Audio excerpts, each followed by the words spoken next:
Okay, we are live. Here we go. Go for it. Testing, testing.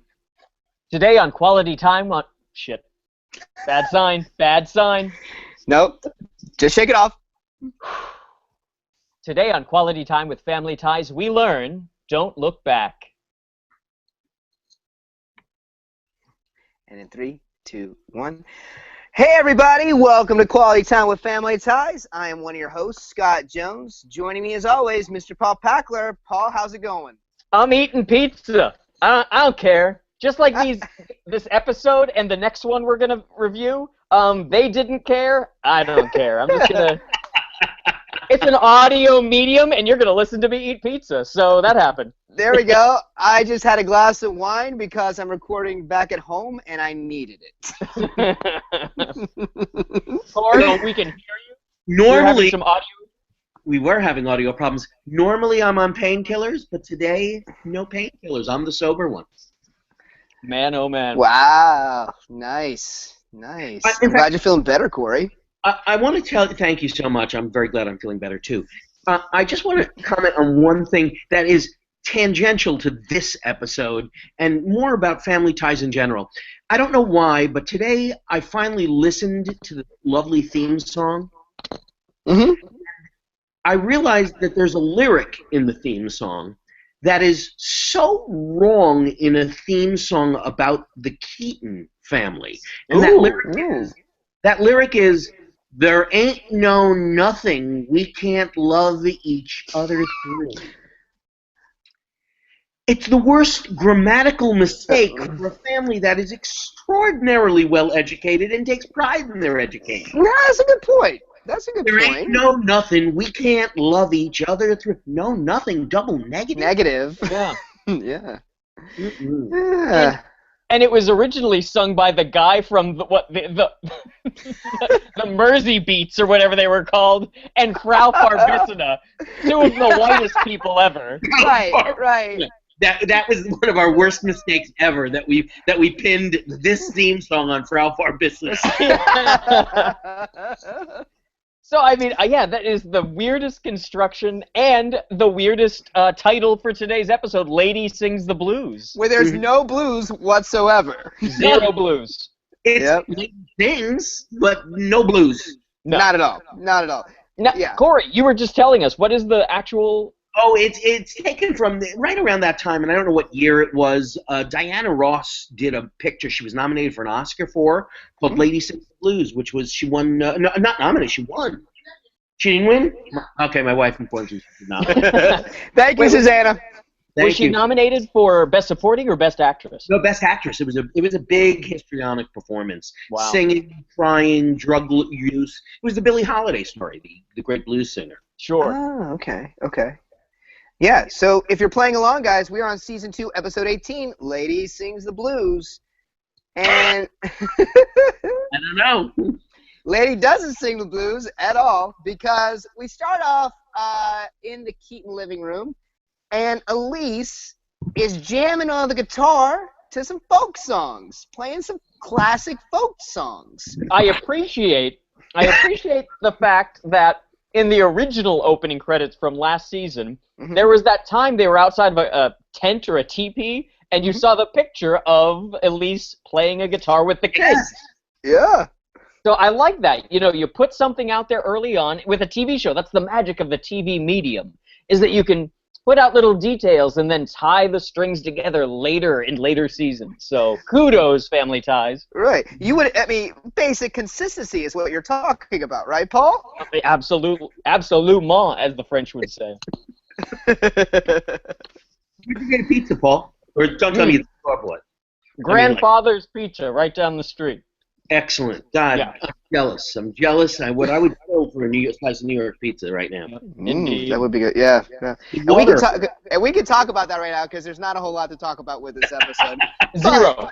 Did you know? Hey, wait. Let me say this. Did you know that originally, or at least by the turn of the 20th century, Italians were the predominant demographic in the village. So when the folk boom happened, the reconnaissance of folk music in the 50s and 60s, most of the coffee shops were owned by Italian Americans. So pizza is very in keeping with this. Excellent. Beautiful connection. There are two friends over at the Keatons that we've never seen before. I hope we never see them again. I agree. They were boring as hell. Oh, they are not good house guests at all. At all. And here's what's starting. They are raving about how great Elise used to be with her tunes. Like, she was kind of known amongst the folk community in Ohio, because I don't ever think they were in New York, but was a big player in the Ohio folk scene, apparently, and could have been successful at this. As an Ohio folk singer? You mean as one of a very niche group of people? Successful Ohio folk singers. Yes, yeah. And let's be honest here, guys. I mean, if this was a contest, how good is Elise, really? I mean, she's about as good as playing in her living room, right? Yep. Yeah. I thought she was good. You guys are more you are trained singers. Mhm. I'm just kind of a folk. I'm an old folky myself. I'm a balladeer. You're a song and dance man, Paul. You're a song and dance man. Yeah. But you two, is she a good singer? She sounds fine. No. She's fine. Absolutely. I just felt like as much like I guess it's in the writing. They keep going on and on about how she could have been so great, or how great she was compared to what you see.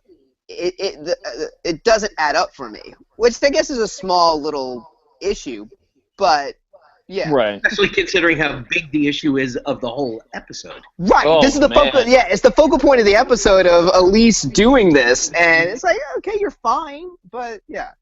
The other thing that's crazy is when, say you haven't been doing your dream for 20 years, your friends come over and you sing a song for them, and they go, hey, you're so good at this. Why did you fuck up your entire life not doing what you're good at? And instead of saying, fuck you to them, you go, you know what? You're right, I'm going to quit my job and have a whole new career.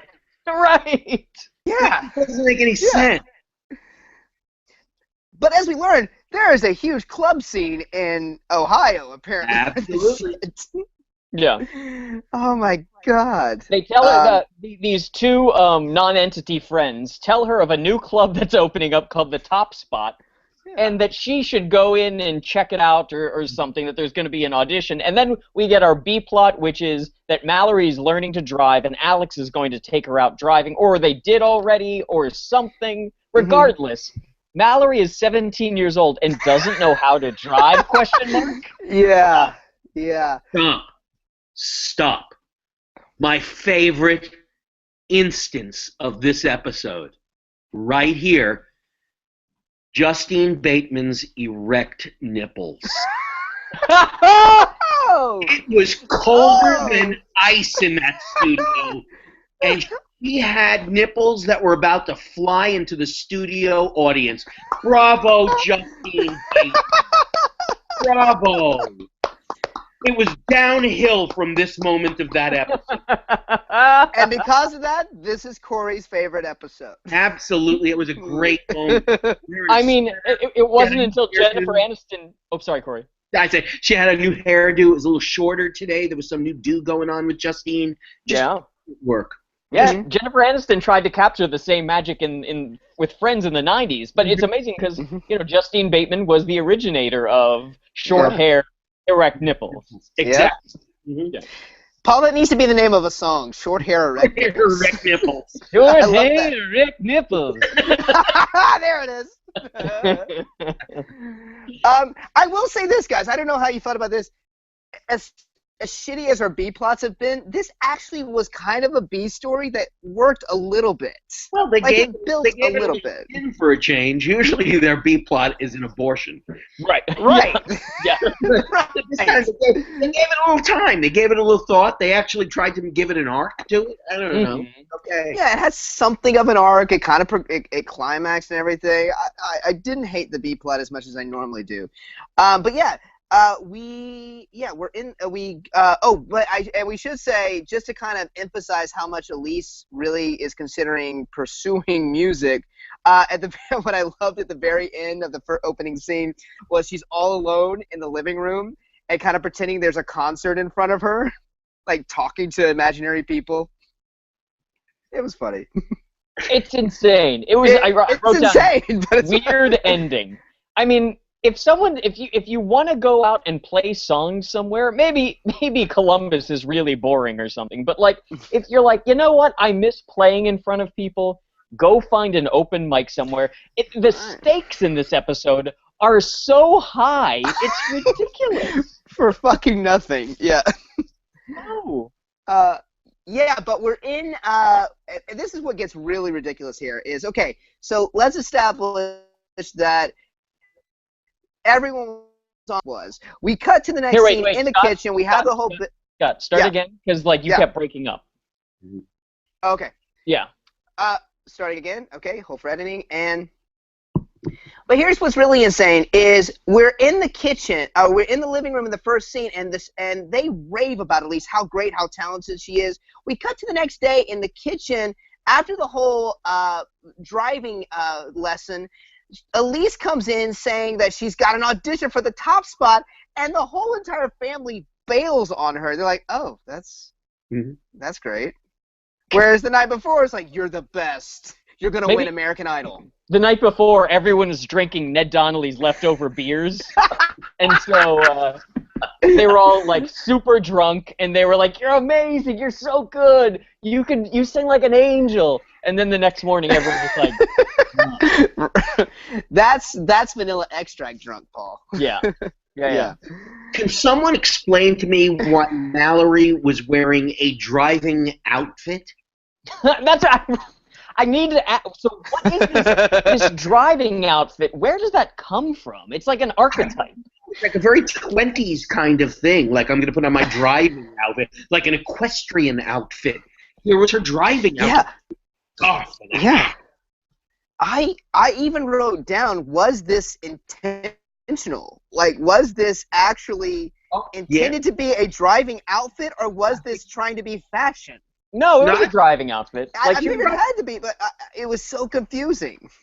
Yeah, no, she was wearing a scarf, and she was wearing one of those like paperboy hats. Yes. The other thing that would have fit, like done it completely, is if she had fingerless leather gloves type thing. That would have been right. And goggles. You got to have the goggles. Yeah, exactly. Yeah, but they were definitely going for that. I don't know why. It's been 70 years at that point. And at this point, I have to ask the other question. From here we have Elise and Steven, who don't seem impaired in any way. They seem to be caring, loving, smart parents. Mm-hmm. So their teenage daughter wants to learn how to drive. So instead of one of the parents taking the child out to drive, they say, "Hey, teenage son." Who just drove last week.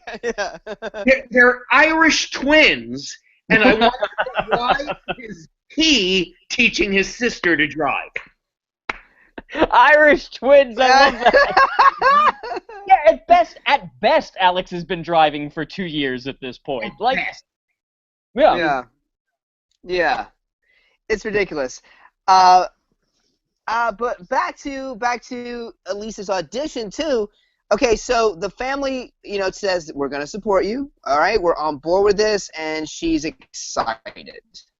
All right, and then I believe we come to rehearsal in the living room the next day. She's trying to learn these songs for her audition. She's got the big audition, and she's really like Paul, you were saying. Wait, I think we skipped ahead. No? What's the scene? Oh, yeah, we skipped a scene. The next scene is at the top spot for the audition. Mm-hmm. Oh, okay, that's right. So it starts off at the top spot, which is like during the day, all the chairs are on tables. Somehow this is a brand new place, but they already have 8x10 headshots on the wall of people who have performed Of there. all the famous people who have performed there at the top. Right. Yeah, you know, Betsy McCoy. Or no, I'm sorry, not Betsy. Like Betsy O'Donoghue. Other people you've never heard of because they're not real people. Wait, the Betsy O'Donoghue? Yeah. She was a great accordion player. Right. And If I remember correctly, there's an 8x10 of Jeff Ash up on the wall there. Oh! I was gonna come out with a David Beach thing for the ventriloquist. I just had to give you a name that you guys knew. That was brilliant, Corey. Oh man. That's for all our Snow White people listening to the show. That's right. We're at the club. This club and this club reminded me of like every cheesy comedy club you saw pop up in the 80s. Yeah, the comedy boom of the 80s. All the funny bones and laugh huts and all that stuff. Chuckle shacks. Right. Yeah. And so on stage performing, doing his audition is this guy, what's his name, Matt or something? The bad ventriloquist? Yeah, he's a ventriloquist, and he has a dummy named Corky. Corky. Mm-hmm. Mm-hmm. And he's actually a pretty talented ventriloquist. As ventriloquists go, when you say that, you mean literally he doesn't move his mouth a lot when he talks for the dummy. Right.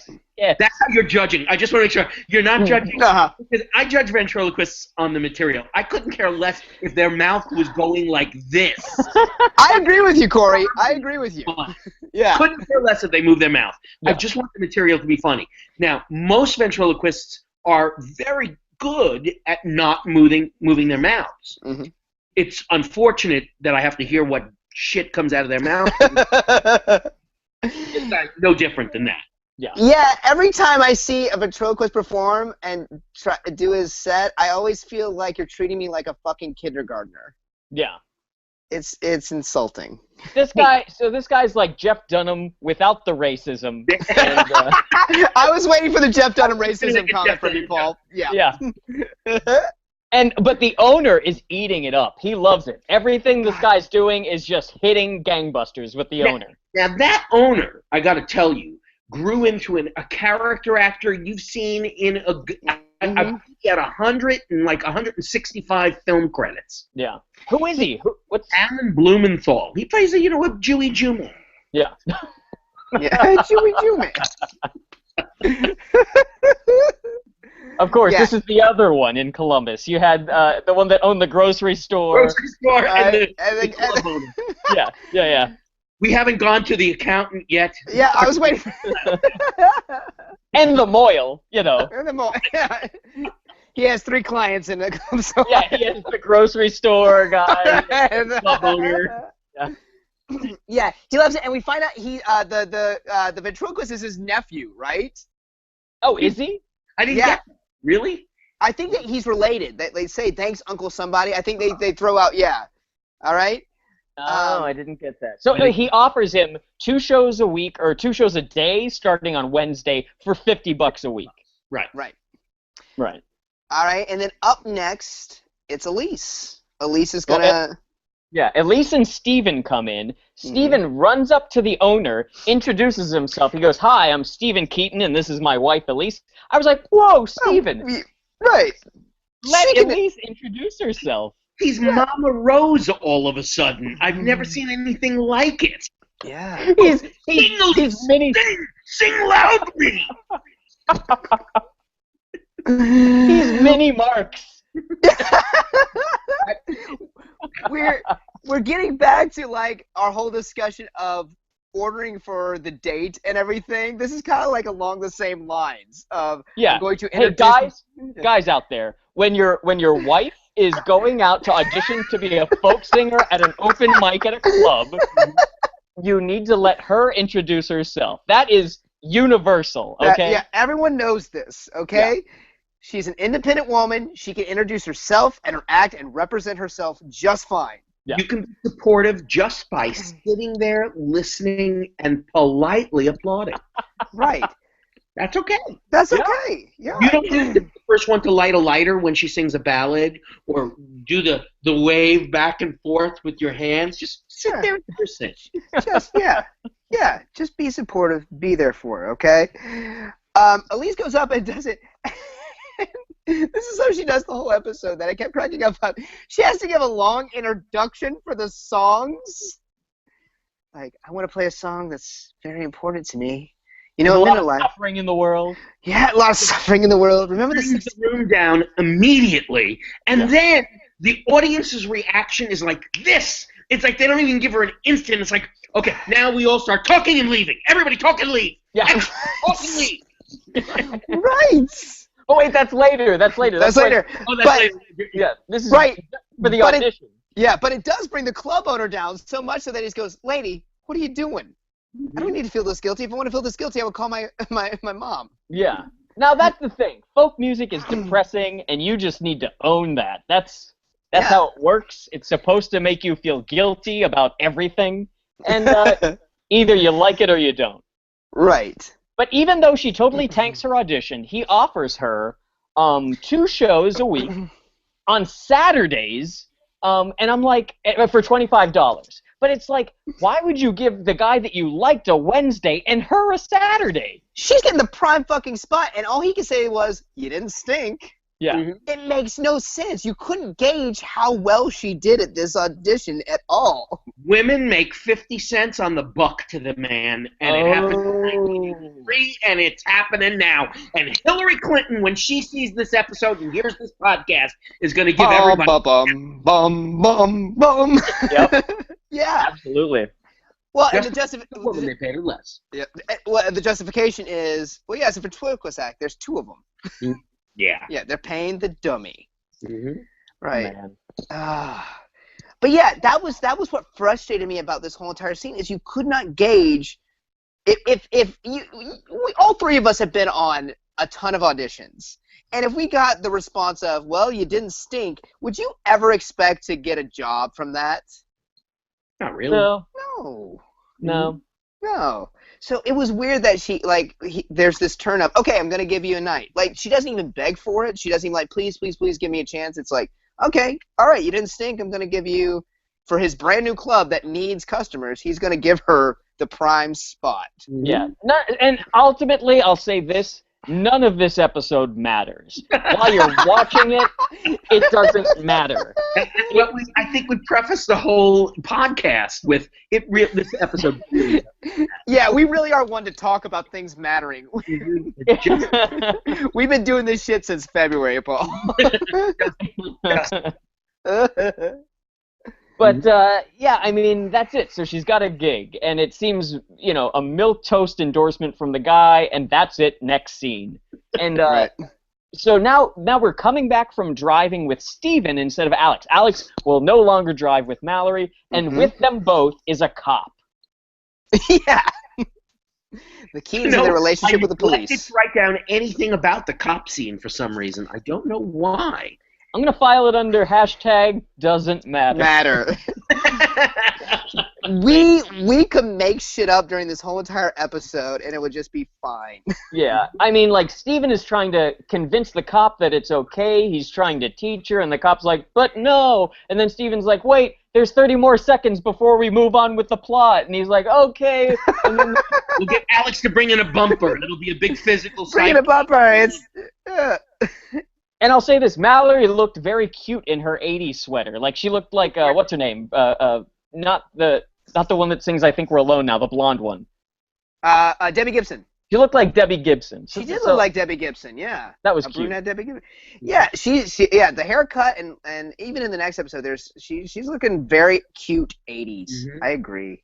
And then the cop leaves, and then everyone starts yelling at Elise, like all the kids do, Jennifer and everyone, being like, you're going through a midlife crisis.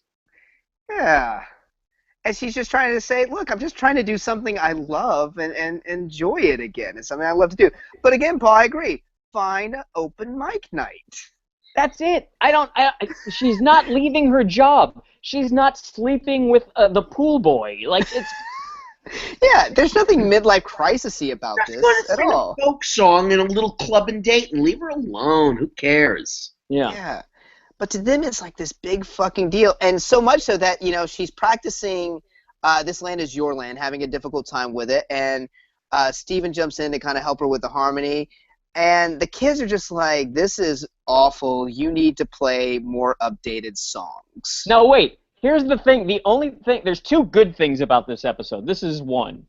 Is that Steven and Elise singing together sounded so nice. I thought so, too. I was like, that's where this episode's going. They're going to do a duet on stage.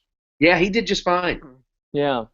But in spite of the fact that he did just fine, watching the kids watch them sing and then having to once again write down a note that we have written down episode after episode, somebody get Alex P. Keaton a belt. That's it. Yeah. Amen, Corey. Amen. Thank you. Yeah. Amen. Oh. So yeah, that was the one little highlight. And so the songs that they sing in this episode that they've sung so far have been what? Blowing in the Wind. Blowing in the Wind and Turn, Turn, Turn, the Pete Seeger song. Right.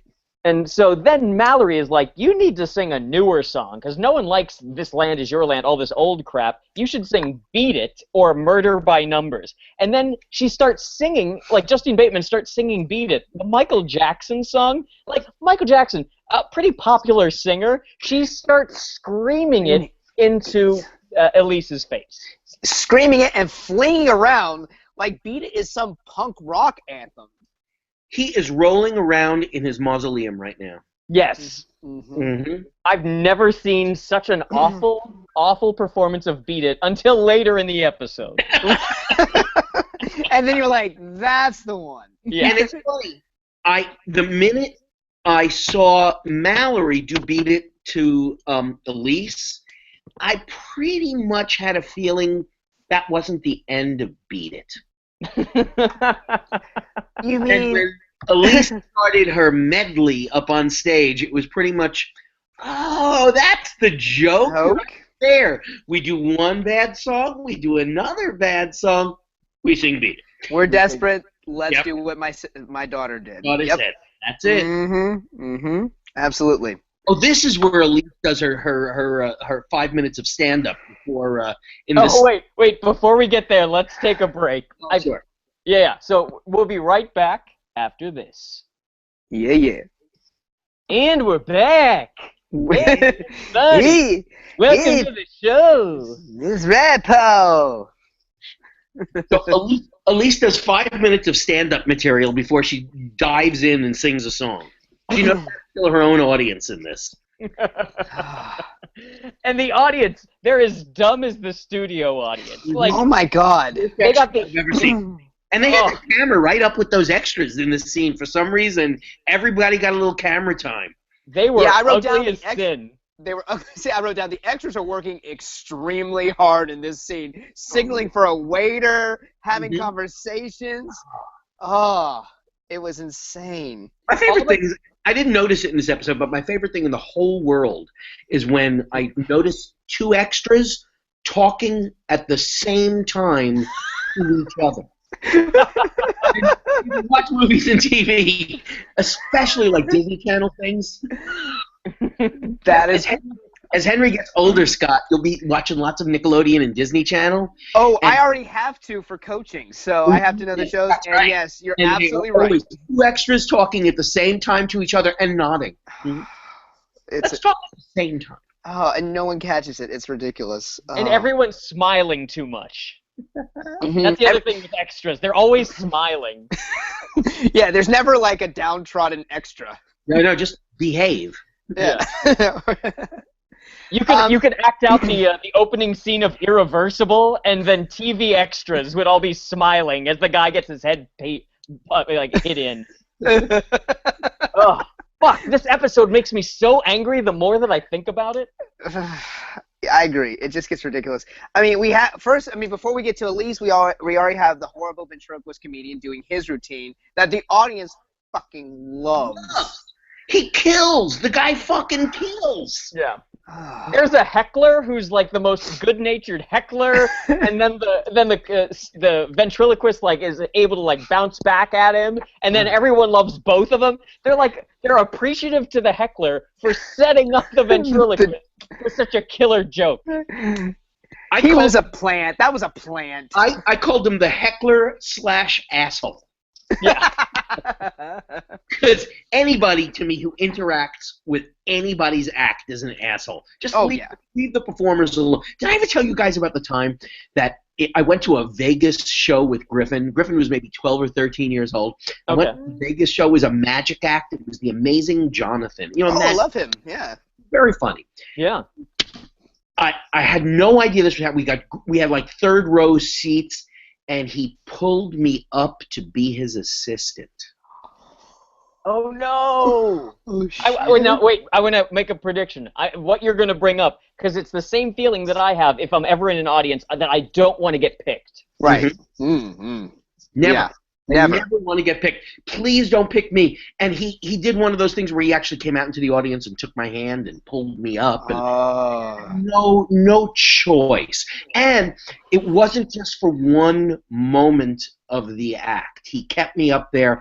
I was up there 20 minutes maybe. Oh, shit. It was a whole segment of his act.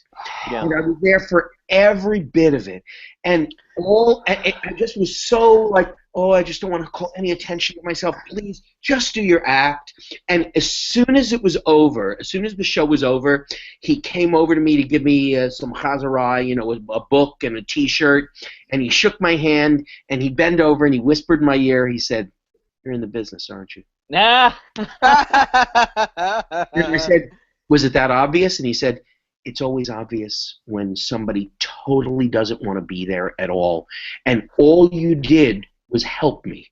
You wouldn't give me anything else." So I gave him yes, but I wouldn't give him and, because I would not. Right. The and is adding story, and I don't want to add story to your act. Right. And I don't want the receiving end of doing anything foolish, so I just did the yes, whatever you say. I'll do whatever you want me to do.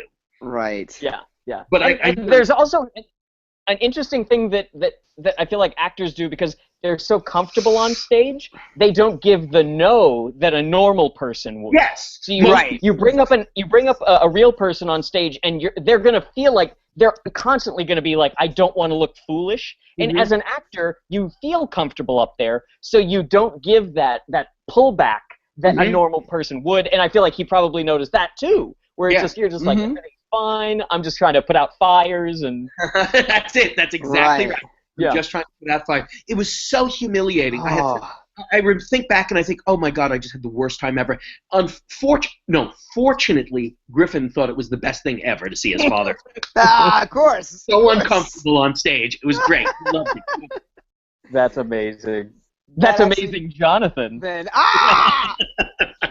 that makes me love him even more. That he did. That's awesome. And following the ventriloquist, we have Elisa's set, and let's talk about this. She goes out there, like you said, Paul, does 5 minutes of vamping stand-up routine. Sorry, Corey said 5 minutes of vamping stand-up routine, and then launches into a song, and the audience hates it, and kind of rightfully so.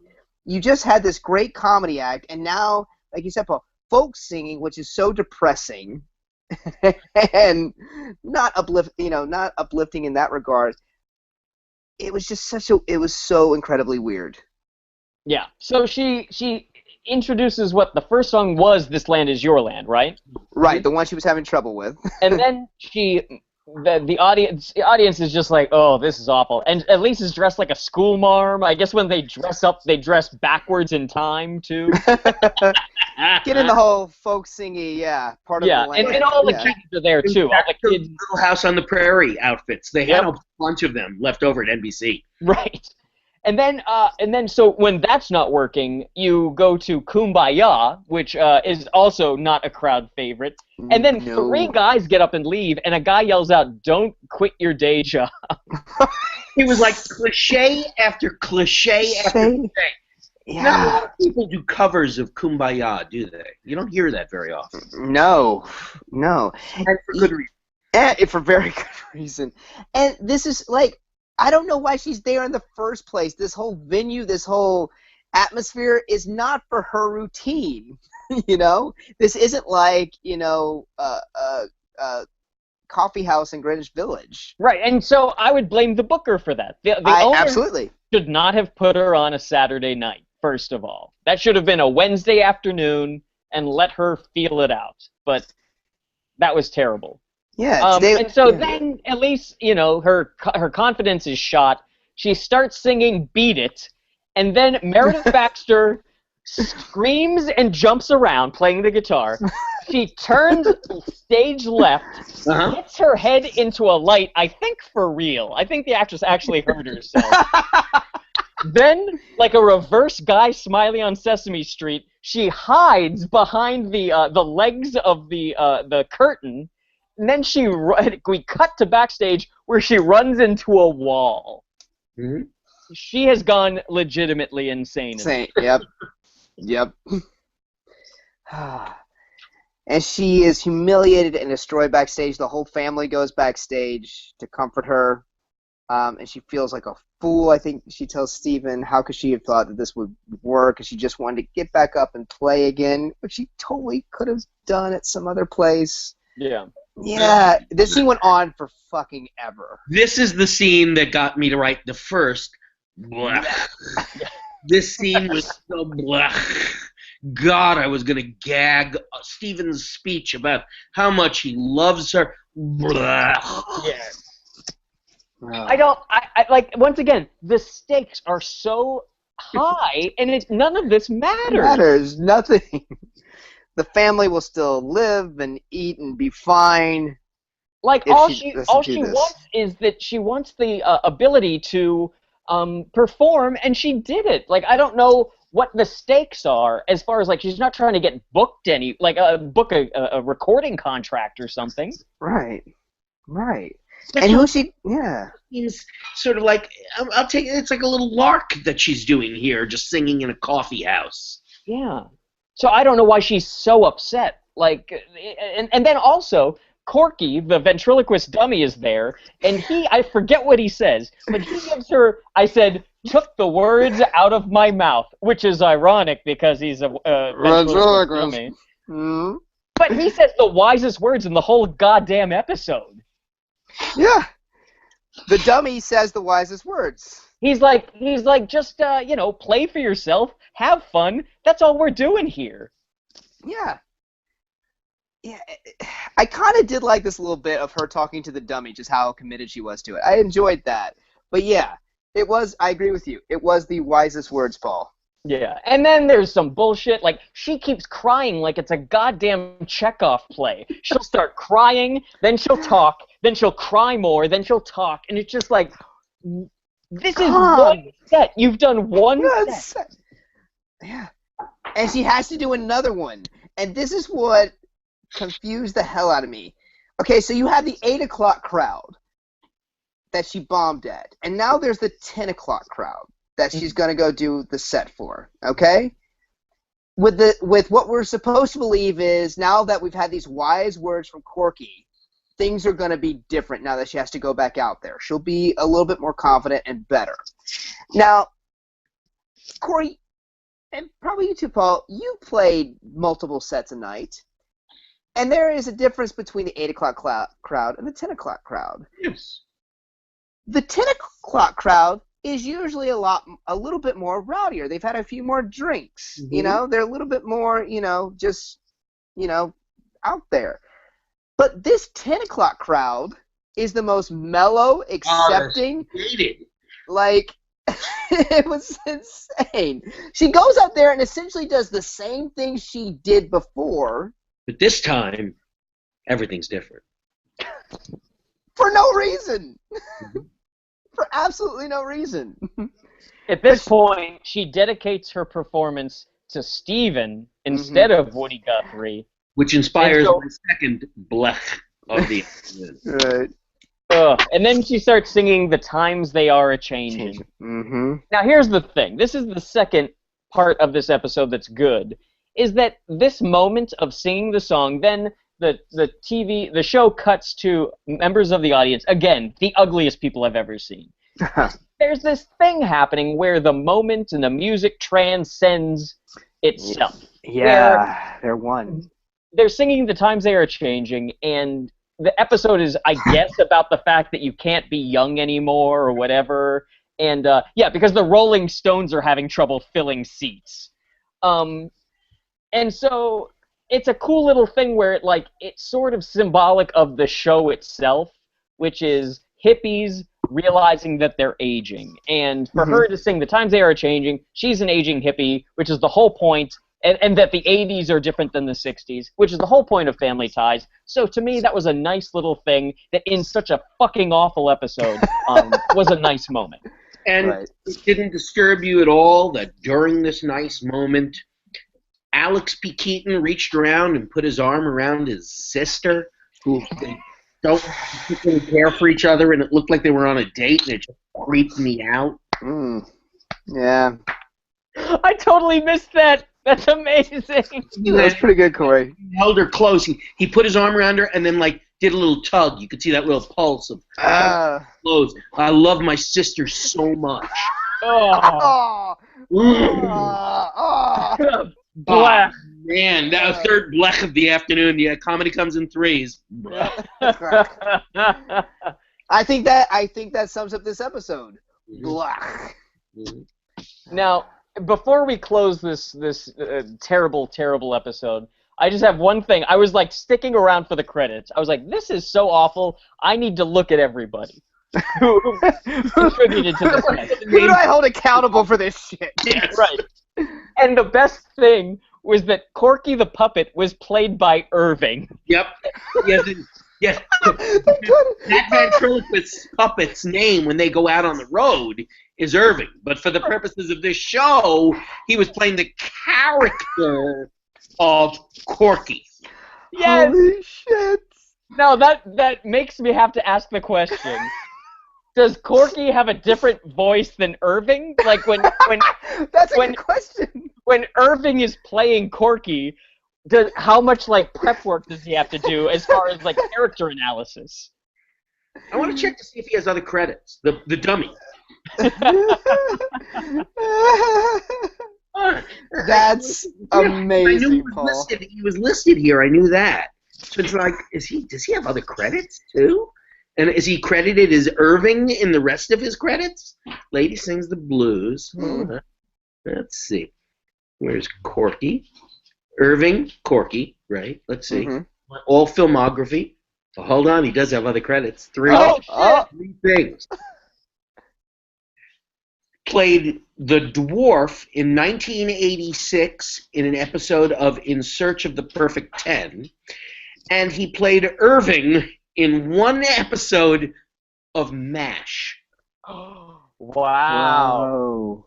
Now I have to see if he played himself in MASH, but he took on a different role for Family Ties. Right.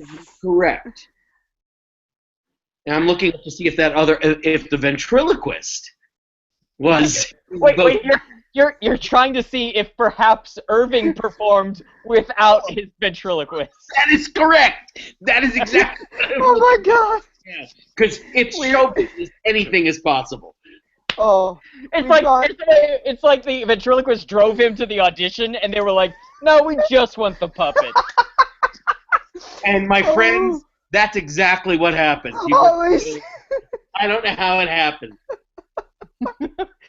And he's like, well, I can imagine him talking to the director and be like, look, the magic of this whole kind of act is that you see me and that you see the puppet and you don't see him. And they're like, we don't care. We just want the puppet. You think? I wonder if there was jealousy between him and the puppet. The roadies, the puppet's getting more work. Oh, I mean, at this point, he's got to be pretty old. I would say he's probably in his 60s, 70s type thing, maybe. Yeah. And so he should do the Sunshine Boys with him and Irving. That would be amazing. We used to have the act.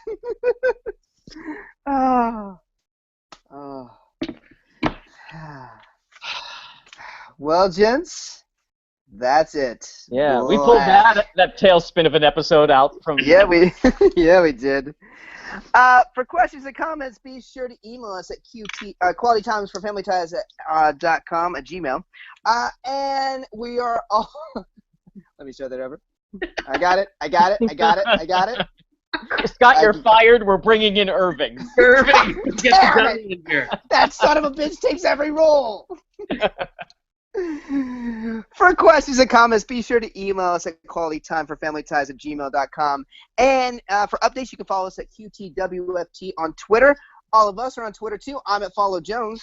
I'm at Paul Packler. I'm at Corpep. And be sure to like the Facebook page. We'd like to thank our host and producer, Barbara Dillon at Fanboy Comics. Fanboy Comics is an online conglomerate of geek media, providing its readers with daily interviews and insights into the geek pop culture spectrum. We also like to Perry Adams, who beautifully performs the theme song Without Us. Be sure to check her at perryadams.net. We also like to thank Bryant Dillon. Bryant is the president of Fanboy Comics, and he is also responsible for our artwork. And lastly, Sean Foster, Fanboy Comics graphic designer, who also designed our logo. Thank you, everybody, and we will see you next week.